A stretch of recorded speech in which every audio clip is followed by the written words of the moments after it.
नमस्कार मंडळी, कसे आहात? मजेत ना? असायलाच हवं, कारण आयुष्य खूप खूप सुंदर आहे आणि शो मस्ट गो ऑन. तर तुमच्यापैकी बऱ्याच जणांचे खूप खूप प्रश्न आहेत आणि त्याच प्रश्नांची उत्तरं देण्यासाठी हा आजचा आपला व्हिडिओ आहे. त्यामुळे व्हिडिओ शेवटपर्यंत नक्की पहा. तर 6 महिन्यांपूर्वी माझं आणि माझ्या पूर्ण कुटुंबाचं आयुष्य 360 डिग्री अँगलने रोटेट झालेलं आहे. त्याचं कारण आम्ही भारतात परत आलेलो आहोत. आपल्या मायभूमीत आम्ही परत आलेलो आहोत आणि मागच्या 6 महिन्यापासून मी एकही मोठा व्हिडिओ किंवा व्लॉग पोस्ट केलेला नाही. छोटे छोटे शॉर्ट्स मी अधूनमधून पोस्ट करत होते, पण म्हणावा तसा सब्जेक्ट नव्हता आणि मी सेटल होण्याचा प्रयत्न करत होते. तर मला व्हिडिओज पोस्ट करता आले नाही. तर म्हटलं आता सुरुवात करावी, पण सुरुवात करण्याआधी तुमच्या सगळ्या प्रश्नांची उत्तरं देणं गरजेचं आहे. म्हणून हा छोटासा व्हिडिओ. इथे आल्यापासून जे फ्रेंड्स किंवा रिलेटिव्ज मला भेटतात त्यांनी मला बरेच प्रश्न विचारले किंवा त्यांना बऱ्याच गोष्टी जाणून घ्यायच्या होत्या बेल्जियमबद्दल, युरोपबद्दल. तर मला असं वाटलं की हेच प्रश्न कदाचित माझ्या सबस्क्रायबरनाही पडले असतील, जे मला भेटू शकत नाही पण सबस्क्रायबर आहेत, मग त्यांनाही प्रश्न पडले असतील. तर ह्या प्रश्नांची उत्तरं देणं गरजेचं आहे. ह्या गोष्टी क्लिअर होणंही गरजेचं आहे. पहिल्या प्रश्नांचं उत्तर मी ऑलरेडी दिलेलं आहे की मी ऑक्टोबर महिन्यात भारतात परत आलेली आहे आणि सध्यासाठी तरी त्याचं उत्तर हो आहे की मी कायमची परत आलेली आहे. तर दुसरा कॉमनली विचारला जाणारा प्रश्न की तिथलं घर आणि फर्निचरचं आम्ही काय केलं. तर आमचं जे घर होतं अर्थातच ते रेंटवर आम्ही घेतलेलं होतं आणि आम्ही जे घर घेतलेलं होतं ते नॉन फर्निश्ड होतं. तिथे 2-3 प्रकारचे घर तुम्ही घेऊ शकता तुम्हाला जशी गरज आहे तशी. काही फुल्ली फर्निश्ड असतात, काही सेमी फर्निश्ड असतात आणि काही नॉन फर्निश्ड असतात. तर कदाचित तुमच्या लक्षात आलं असेल की यातला फरक काय आहे. तर आम्ही ज्या घरात राहत होतो ते घर नॉन फर्निश्ड होतं, म्हणजे तिथं कुठलंही फर्निचर नव्हतं. पूर्ण घर मोकळं होतं. तुम्ही सगळं तुमचं सामान आणायचं आहे आणि तुम्हाला जे लागणार आहे ते हळूहळू तुम्ही दुसरीकडनं विकत घेऊ शकता. हे ज्याच्या त्याच्या गरजेनुसार असतं. आम्हाला असं घर हवं होतं म्हणून आम्ही तसं घेतलं नॉन फर्निश्ड घर. ह्या आधी आम्ही ज्या घरात राहत होतो ते सेमी फर्निश्ड होतं, म्हणजे बेसिक गोष्टी तिथे होत्या कारण ते 1 रूम किचन होतं. म्हणून तिथे कॉट किंवा टेबल खुर्ची, ऑफिससाठी लागणारी किचनमधल्या काही बेसिक गोष्टी आणि टी व्ही युनिटही होता. पण ह्या घरामध्ये, म्हणजे जिथे आम्ही आत्ता राहत होतो त्या घरामध्ये काही नव्हतं. पूर्ण घर मोकळं होतं. तर मग हळूहळू आम्ही जे 2 वर्ष त्या घरात राहिलो तिथे हळूहळू आम्ही गोष्टी घेत गेलो. जसं डायनिंग टेबल असू दे, सोफा असू दे, टी व्ही युनिट असू दे, टी व्ही असू दे, इव्हन टी व्हीही नव्हतं, काहीच नव्हतं. कॉट, कपाट, त्या सगळ्या गोष्टी आम्ही विकत घेतल्या हळूहळू. आणि सगळ्यात महत्त्वाचा मुद्दा की ह्या ज्या गोष्टी आम्ही विकत घेतल्या होत्या त्या सेकंड हँड होत्या. त्याचं कारण असं की जेव्हा तुम्ही तिथे शॉर्ट पिरियडसाठी असता, कारण तुम्हाला माहिती आहे आज न उद्या तुम्हाला परत घरी जायचं आहे, त्यामुळे तुम्ही सगळं नवीन घेऊन इन्व्हेस्ट नाही करू शकत, कारण तिथं डिस्पोज करणं आणि एखादी नवीन गोष्ट घरी आणून ती असेंबल करणं हे सुद्धा खूप मोठा टास्क आहे. आणि मी ज्या बिल्डिंगमध्ये राहत होते, इम्पॅक्ट बिल्डिंग, तुम्हाला कदाचित आठवत असेल कारण आपण त्याचाही व्हिडिओ बनवलेला आहे. तोही व्हिडिओ तुम्ही नक्की पहा, मी डिस्क्रिप्शनमध्ये लिंक देते. तर त्या बिल्डिंगमध्ये राहणारी जी लोकं होती ती ऑलमोस्ट, म्हणजे मला सांगता येईल की 70 ते 80% लोकं हे भारतीय होते. त्याचं ज्यांचे प्रोजेक्ट संपलेत ते मूव ऑन करायचे आणि मग त्यांचं फर्निचर किंवा त्यांच्या ज्या गोष्टी आहेत त्या तुम्ही वापरू शकत होतात. ते घेण्याचं कारण असं होतं की तिथे फर्निचर ट्रान्सपोर्ट करणं हे खरंच खूप अवघड आहे. एक फर्निचर जर तुम्ही ट्रान्सपोर्ट करत बसलात तर तुम्हाला मिनिमम 50 युरो द्यावे लागतात. म्हणजे तुम्ही फर्निचरची जेवढी किंमत आहे त्याच्या ऑलमोस्ट अर्धी किंवा 1/4 रक्कम फक्त तुम्ही ट्रान्सपोर्टमध्ये इन्व्हेस्ट करताय. त्यामुळं आमच्यासाठी हा फायदा होता की आम्ही अशा बिल्डिंगमध्ये राहायचो जिथे सतत कोणाचे ना कोणाचे प्रोजेक्ट संपायचे, नवीन लोक यायचे, जी जाणारे आहेत त्यांच्या गोष्टी विकण्यासाठी असायच्या. तर तिथे सोसायटीचा एक ग्रुप असतो ज्याच्यामध्ये तुम्ही ह्या गोष्टी पोस्ट करू शकतात. मग ज्याला जे हवं आहे ते त्याने तिथून विकत घ्यायचं. तर आम्ही असं सगळं फर्निचर आमच्या घराचं विकत घेतलं होतं आणि ते चांगल्या किमतीत मिळालेलं आणि ते चांगलंही होतं, बजेट फ्रेंडली असायचं. तर हे फर्निचर सगळं सेकंड हँड होतं, त्यामुळे जाताना थोडं कमी वाईट वाटलं एवढं सांगू शकते. तर दुसरा मुद्दा घराचा. घर रेंटचं होतं, त्यामुळं अर्थातच ते तुम्हाला क्लीन करून द्यावं लागतं. तिथले नियम जे आहेत ते खूप कडक आहेत दुसऱ्या देशांचे. तुम्हाला जाण्याच्या आधी 2-3 महिने आधी सांगावं लागतं ओनरला नाहीतर मग कॉन्ट्रॅक्ट किंवा लीज ब्रेक केल्यामुळे तुम्हाला पेनल्टी बसू शकते. तुम्ही असं कधीही उठून नाही जाऊ शकत. तो कदाचित रूल आपल्याकडे आहे, पण आपल्याकडे एखादा महिना 2 महिना, पण तिथे 3 महिने आधी सांगावं लागतं. त्यामुळं ते सुद्धा महत्त्वाचं आहे. दुसरी गोष्ट, घर रेंटचं असल्यामुळे जेव्हा आम्ही घर ते घेत होतो, आम्ही व्हिजिटला गेलो, घर बघण्यासाठी गेलो, तेव्हा जो माणूस होता, जो ब्रोकर होता, त्याने आम्हाला पूर्ण घर दाखवलं आणि त्याने जसं आम्हाला ते घर हँडओव्हर केलं त्याच्या आधी एक पूर्ण घराचा व्हिडिओ घेतला की ते घर आम्ही तुम्हाला कसं देतो ॲज अ एव्हिडन्स. ह्या छोट्या छोट्या गोष्टी खूप महत्त्वाच्या आहेत. तर लाईट कसे आहेत, पडदे किती आहेत, घर देतानाची कंडिशन कशी आहे, त्याचा पूर्ण व्हिडिओ घेतला, जेणेकरून जेव्हा आम्ही ते परत देऊ तेव्हा त्याच कंडिशनमध्ये ते एक्सपेक्ट करतात. तसंच आम्हाला करावं लागलं. घर पूर्ण क्लीन करूनच त्यांना परत द्यावं लागतं, नाहीतर तुमचे पैसे कट होतात किंवा डिपॉझिटमधून काही ते चार्जेस कट करून घेतात. पेंटिंग महत्त्वाची आहे, ज्याच्यामध्ये क्लिनिंग महत्त्वाची आहे, त्यामुळे ते सगळे इश्यू होते. तर आम्ही जसं आम्हाला घर मिळालं होतं तसंच परत देण्याचा प्रयत्न केला. त्याचीही एक मोठी स्टोरी आहे.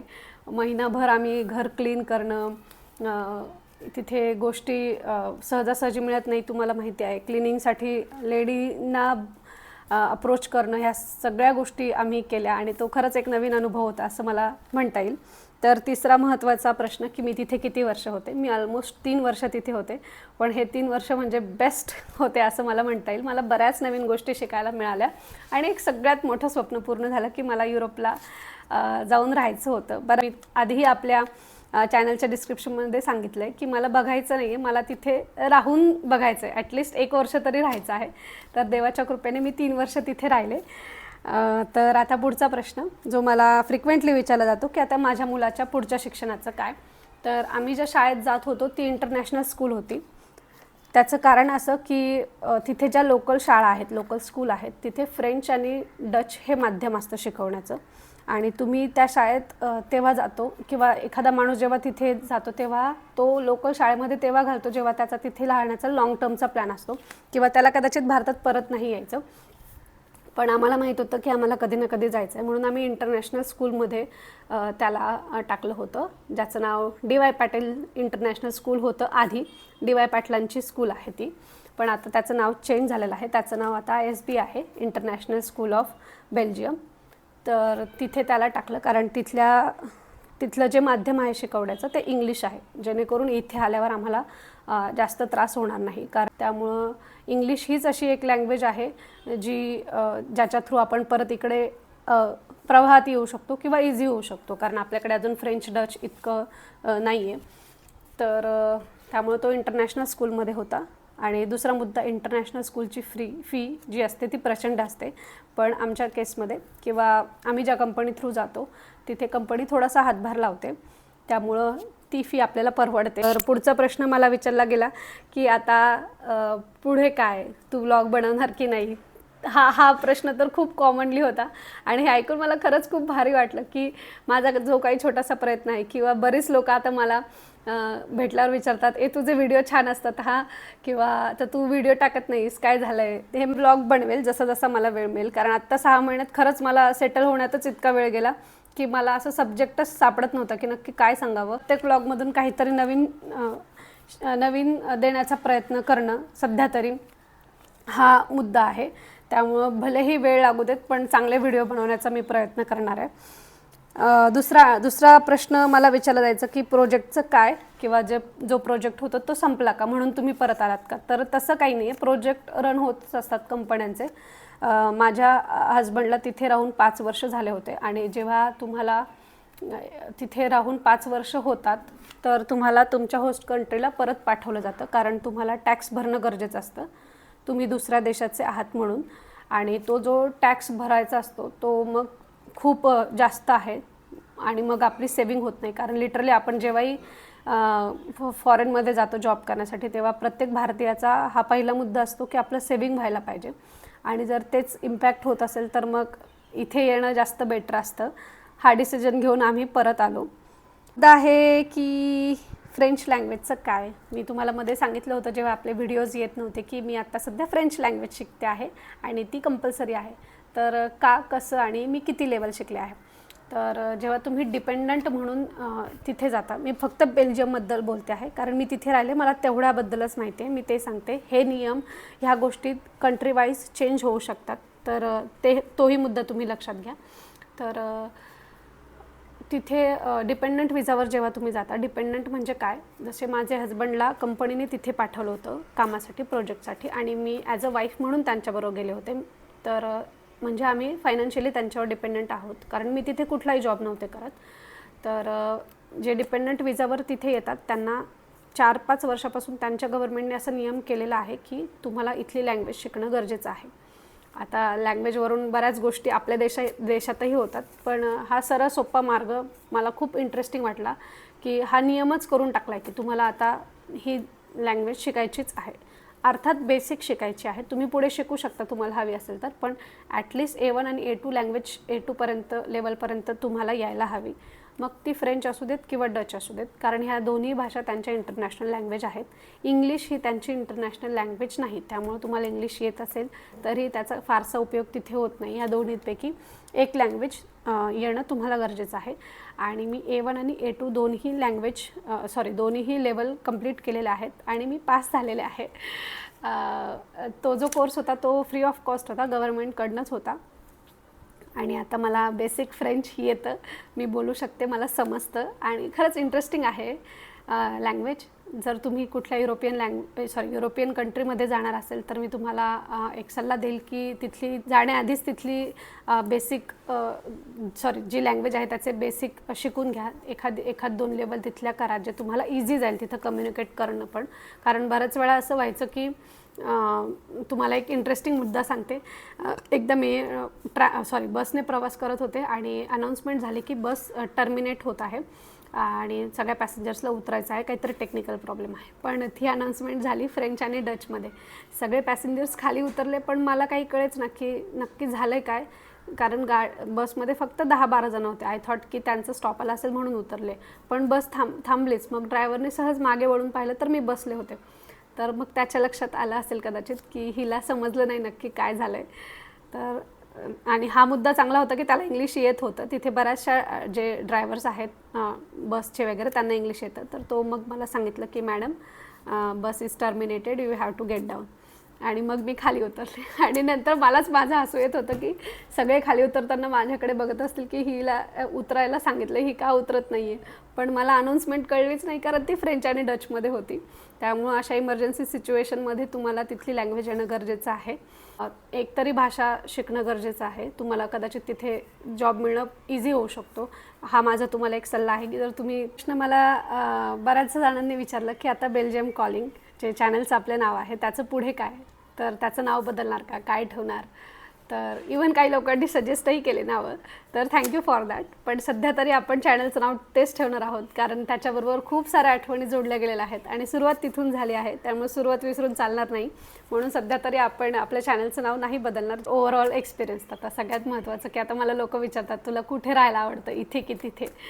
तर खरं सांगायचं तर प्रत्येक देशात राहण्याचे फायदे तोटे वेगवेगळे असतात. आपला देश शेवटी आपला आहे, आपली जन्मभूमी आहे. पण जर तुम्ही वर्किंग कल्चर किंवा वर्क लाईफ बॅलन्स म्हणाल तर मी प्रेफरन्स युरोपलाच देईल. कारण इथे आल्यावर 4 महिने लिटरली मला अजिबात करमत नव्हतं. मी खूप प्रयत्न केला बऱ्याच गोष्टींमध्ये स्वतःला इन्वॉल्व करून घेण्याचा, पण नाहीच जमलं. कारण तिथे लाईफ खूप सटल आहे, खूप सिम्पल आहे.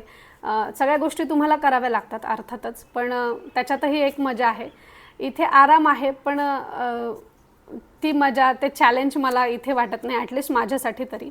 बाकी सगळ्या दृष्टिकोनातून भारत तर योग्यच आहे, कारण आपलं वातावरण छान आहे, आपल्याकडे सगळ्या गोष्टींची अवेलेबिलिटी खूप आहे. कारण तिथे इंडियन गोष्टी मिळणं खरंच खूप अवघड आहे. मग आपला किराणा माल असो किंवा भाज्या असो, हे तुम्हाला आता मागचे व्हिडिओ पाहून कळलेलंच असेल.